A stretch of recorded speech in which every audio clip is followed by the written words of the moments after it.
오늘 하나님의 말씀은 누가복음 1장 26절에서 38절까지의 말씀입니다. 30절과 31절 그리고 38절을 봉독하겠습니다. 천사가 이르되 마리아여 무서워하지 말라. 내가 하나님께 은혜를 입었느니라. 보라 내가 잉태하여 아들을 낳으리니 그 이름을 예수라 하라.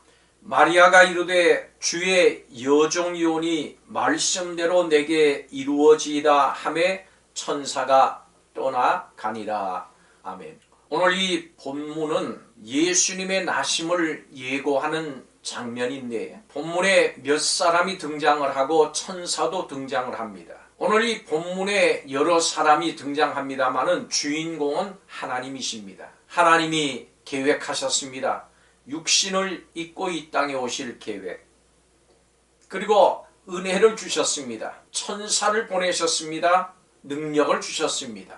이렇게 하나님께서는 마리아를 쓰셨습니다. 하나님께서는 마리아뿐 아니라 우리도 쓰시기를 원하십니다.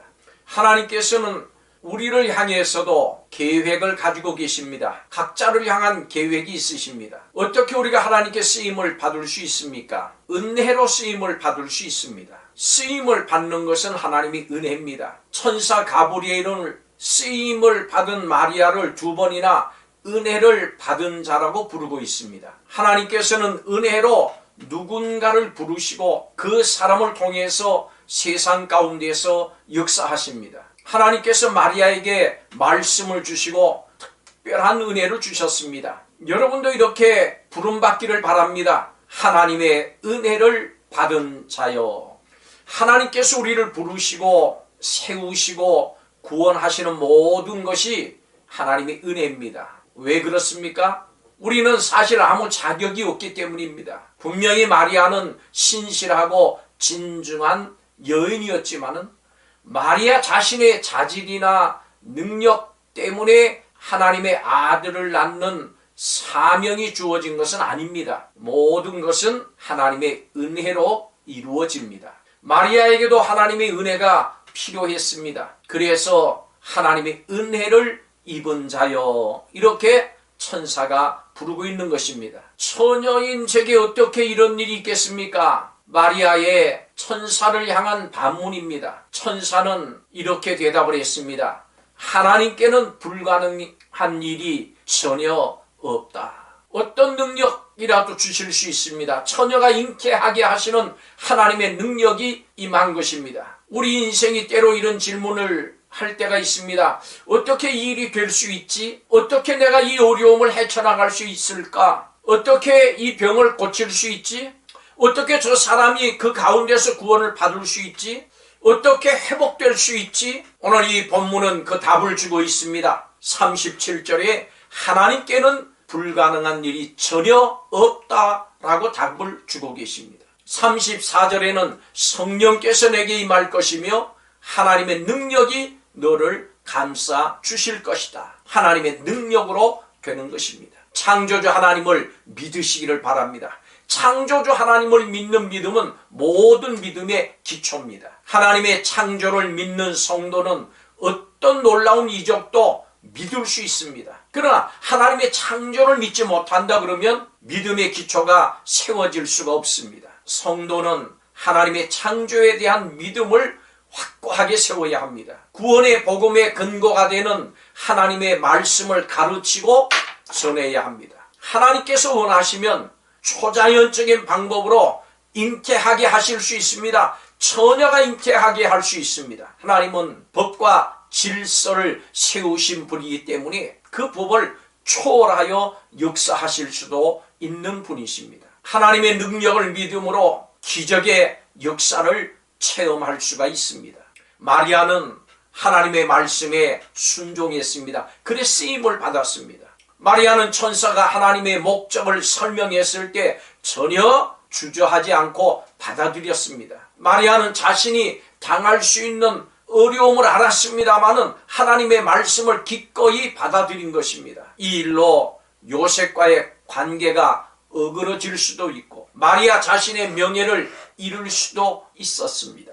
사람들의 비웃음과 정죄를 감수해야 됐습니다. 그런데 마리아는 하나님의 이끄심을 기꺼이 따라갔습니다. 순종했습니다. 여러분, 신앙은 흥정이 아니라 순종입니다. 마리아의 순종의 근거는 38절에 보니까 주의 여정이 오니 이 말에 포함이 되어 있습니다.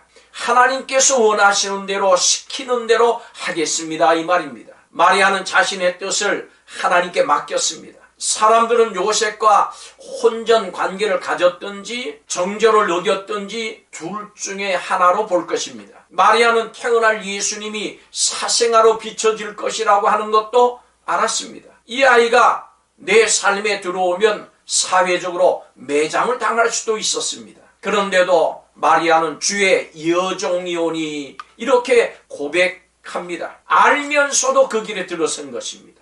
수치를 당하거나 그보다 더한 삶이 될 수도 있습니다. 그래도 무슨 일이 닥치든지 내가 감수하겠습니다, 이 의미지요. 요셉과 결혼해서 행복한 가정을 가질 꿈도 있었을 텐데 이제 모든 것이 불투명해졌습니다. 그렇지만 주의 여정이 오니 이 말을 하며 하나님께 맡겼습니다. 하나님께 드렸습니다. 누구든지 그리스도인이 되려면 이렇게 해야 됩니다. 기독교의 신앙은 흥정이 아닙니다. 순종입니다. 내가 내 자신의 삶에서 손을 떼야 됩니다. 하나님께 맡겨야 합니다. 성령이 너희에게 임하시면 너희가 권능을 받고 말씀합니다. 마리아나 예수님의 제자들은 말씀에 순종했습니다. 그렇기 때문에 하나님의 능력이 그들에게 임했고 그들을 통해서 하나님의 나라가 확장됐습니다.